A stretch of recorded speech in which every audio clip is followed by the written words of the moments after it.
For the next few moments, I want to once again, I want to talk to you this morning. I'm not going to my regular sermon. I just want to talk. I really want to talk. Y'all don't mind if I talk for a few minutes. I have been lifting up a word in John chapter 16. I want to use that word and I just want to talk. John 16, verse 33. Here's that word. These things I have spoken to you, that in me you may have peace. In the world you will have tribulation, but be of good cheer. I have overcome the world. The theme has been all because of Jesus, and this is part 5.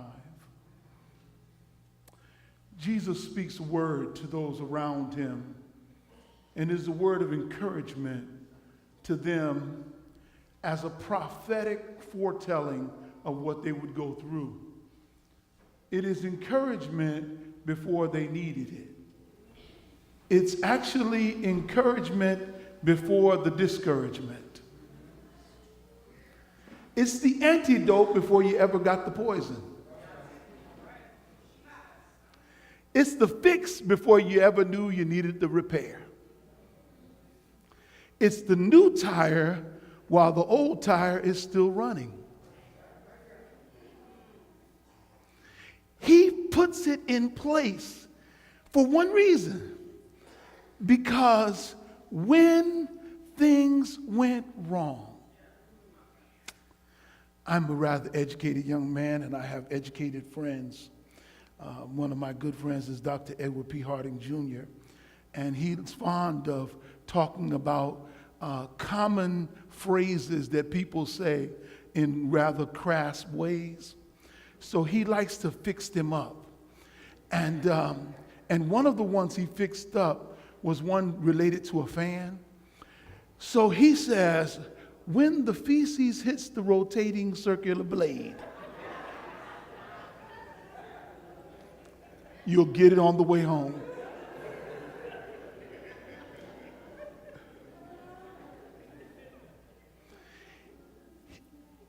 It is in truth that it is not a prophecy that you may, but you will. If you couple that with Romans 8, in Romans 8 he says that we have been given up like sheep for the slaughter. Which is a quote of the Psalm 44. Because in other words, what he is projecting is that life will not be easy. That even for the believer, you're going to have days that are better than other days. And not to lose your mind when the days that are not so bright come upon you. Not to believe that God has abandoned you or that you're all alone. No, hold on. I'm projecting before you get there, those days are coming, but I want you to know that I'm still with you. There's nothing like being someone who people consider famous and having issues in your own life. Nothing like being able to write a gospel song. Richard Smallwood, the example Gloria gave this morning. Being able to write a gospel song and yet not able to keep your own life together. There's nothing like being on top of the world at one moment and in the middle of your valley the next. And see, if you think you're the only one that ever feels like that, then you think you're crazy. If you think you're the only one that ever has a hard time, or you're the only one that ever weeps, or you're the only one that ever wants to crawl up in the bed in the fetal position and just say, Calgon, take me away. You see my mixed metaphors? The bed and the bathtub? You'll get it on the way home. I suspect that for believers who struggle, the struggle is intensified because you get on yourself believing you shouldn't struggle. Because if I were really saved enough, I would not be going through this. What's wrong with me? If I was really holy, if I was really saved enough. And sometimes, let's be honest, sometimes you do have some things to work on. It's not all life. Some of it is the person sitting in your seat. There are a few better decisions we could have made. How many of us have stepped off the cliff and said, oh God, help?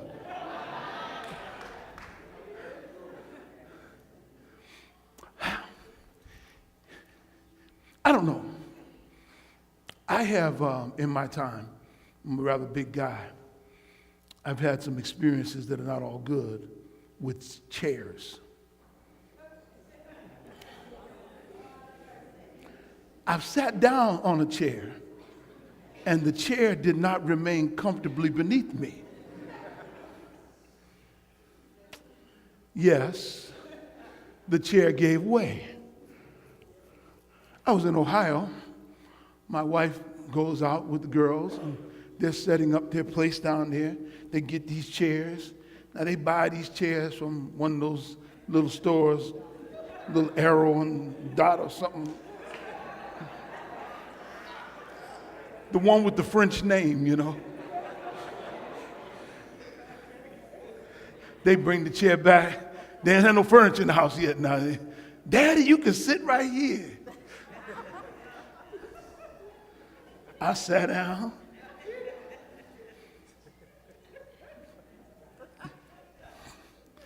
I got good in that seat. And then all of a sudden, I had that Mary J Blige song in my head. I'm going down. I'm going down.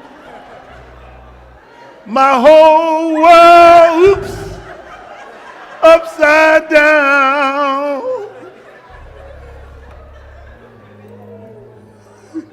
Oh, that's good.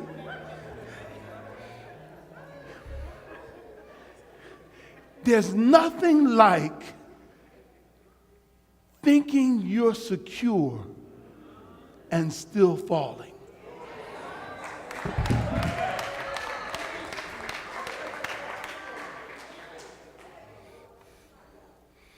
Nothing scarier than thinking you're secure and still falling.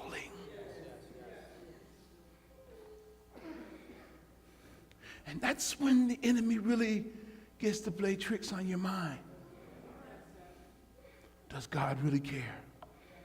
Where is God now in my life? What's going to happen to me next? And let me help you here. Got all these good preachers over here. Talk to y'all sanctified preachers. Mike's over in the other room with the baby. Hey, cuz. He's in the choir room. Talk that sanctified preacher over there too. And let me just tell y'all something. Just because you tell the Lord, I'll go, did not mean that the enemy gave you a pass.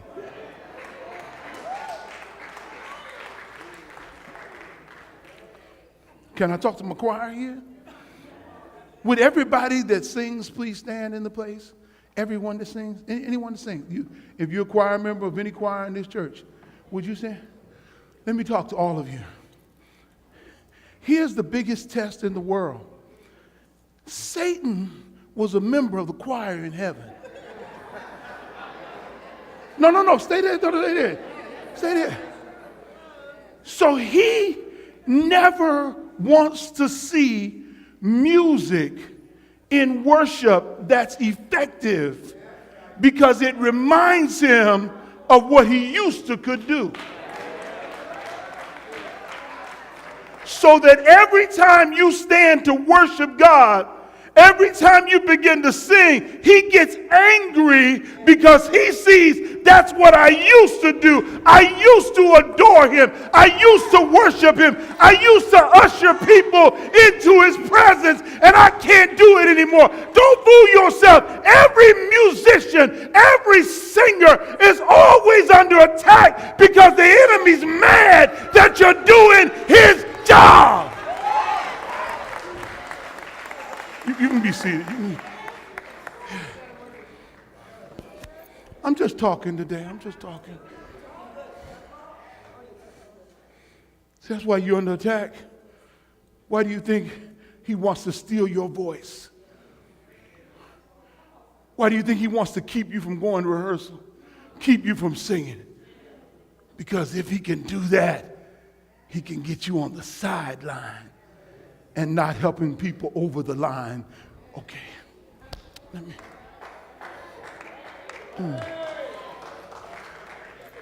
Okay, all right. I got 3 things I want to give you to hold on to this morning. And I said I'm just going to talk, and I'm going to really try and talk through them. The first thing is I want you to know that I know who I am. And the reason I know who I am is, first of all, I know that I am God's elect. God's elect. Now, this might not seem important on the surface, but being God's elect, as the elect of God, it also means that I come with some protections and some coverings. Because I am the elect of God, I kind of got God on my side who covers me in the midst of my situation. Well, let me see if I can put this. To say that I am God's elect says that I believe that God has chosen me. And since God has chosen me, therefore God has a responsibility to keep me. I just want to help you here. You are not in this church this morning because you decided to come. No, I mean, it's free choice, sure. But you're here because God decided that you would be saved.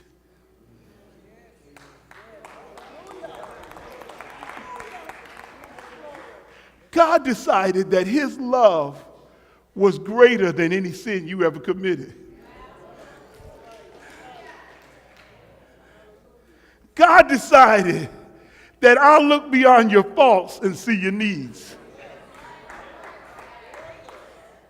And since God decided that he loved me more than I loved myself, and that he would reach down into the muck and the mire and pick me up and then turn me around and place my feet on solid ground. I am God's elect. The reason I'm in church now is because God has saved me. I didn't save myself.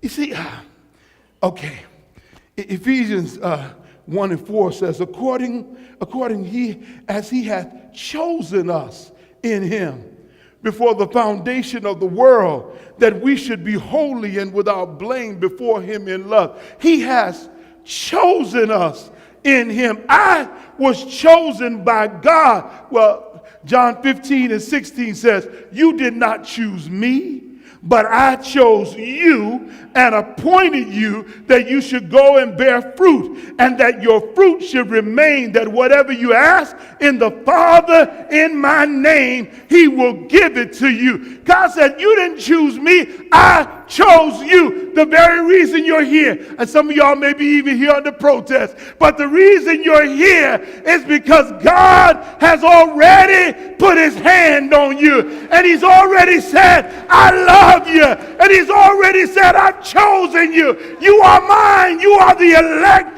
of God. Look at somebody, tell them now, I'm special. God has chosen me.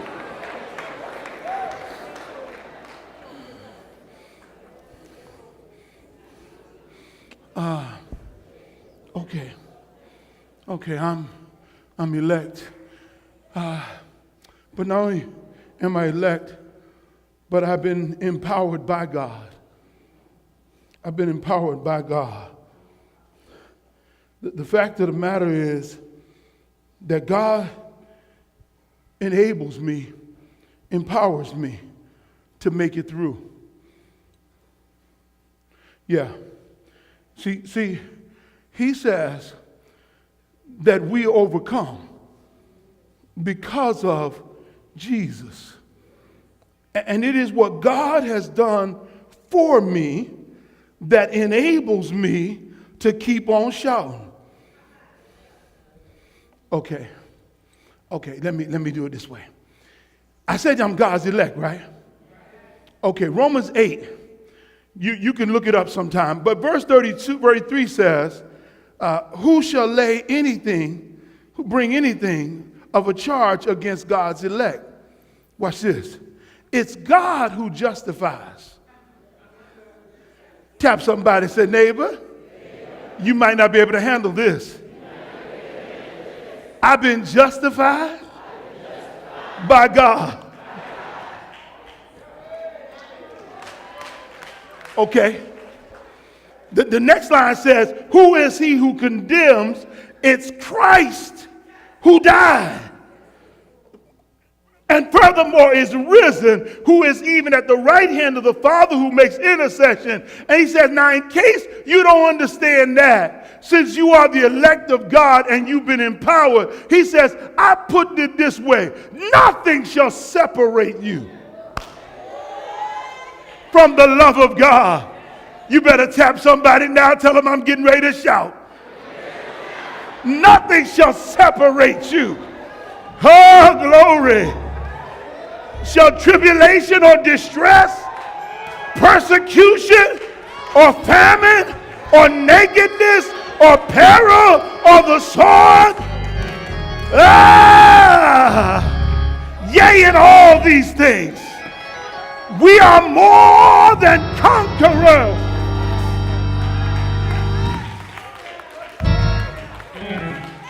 I'm trying to hold it down. Look at somebody, say, neighbor, I'm not just a conqueror, but I'm more than a conqueror.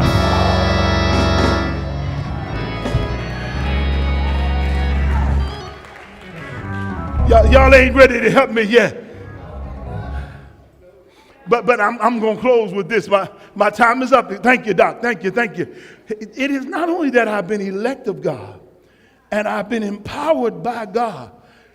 Reverend, what can you do with that power you got? You see, because I've been empowered by God, I can lay hands on the sick.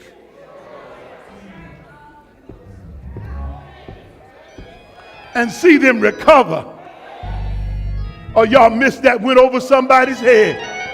Because he said, look, hitherto have you asked nothing in my name. He said, but now ask in my name. Look at somebody now, say, neighbor, I got a secret for you. I've got a name I can use that unlocks heaven and makes miracles happen. Somebody say, Jesus.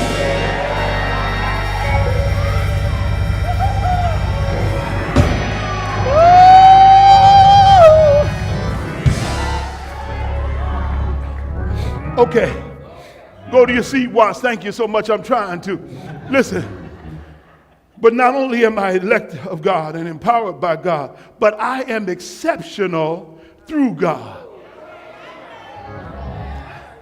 See, he didn't just say I was a conqueror.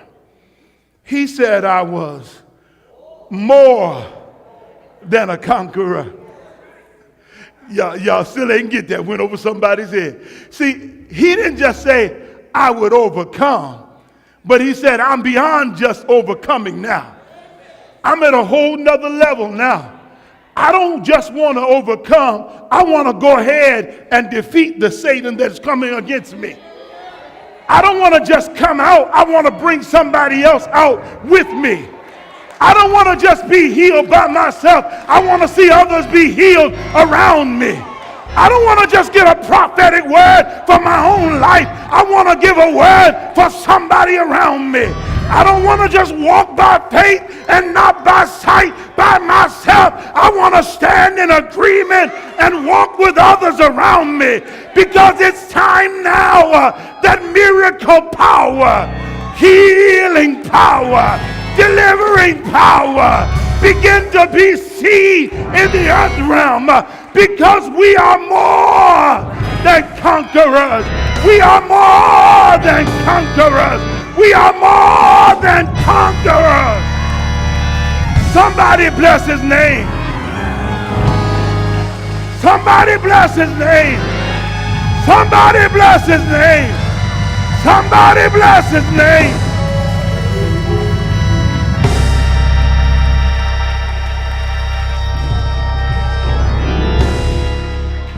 See, somebody needs to know that God is doing a miracle.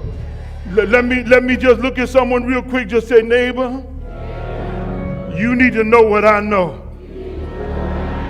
I'm getting ready for an overflow.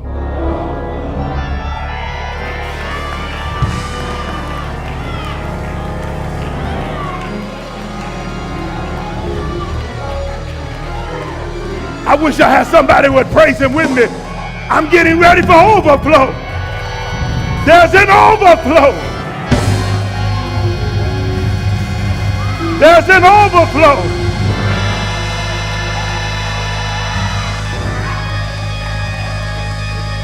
There's an overflow.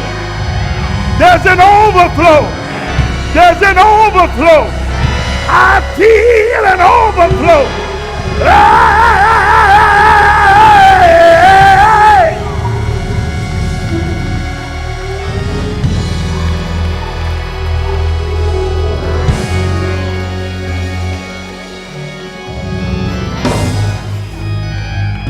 Let me tell you something. The scripture says, despite all of the stuff the enemy does, he says, there is an overwhelming victory which is ours through Christ Jesus who loved us. Just do me a favor. Just tell somebody, say, neighbor, I'm getting ready for an overwhelming victory.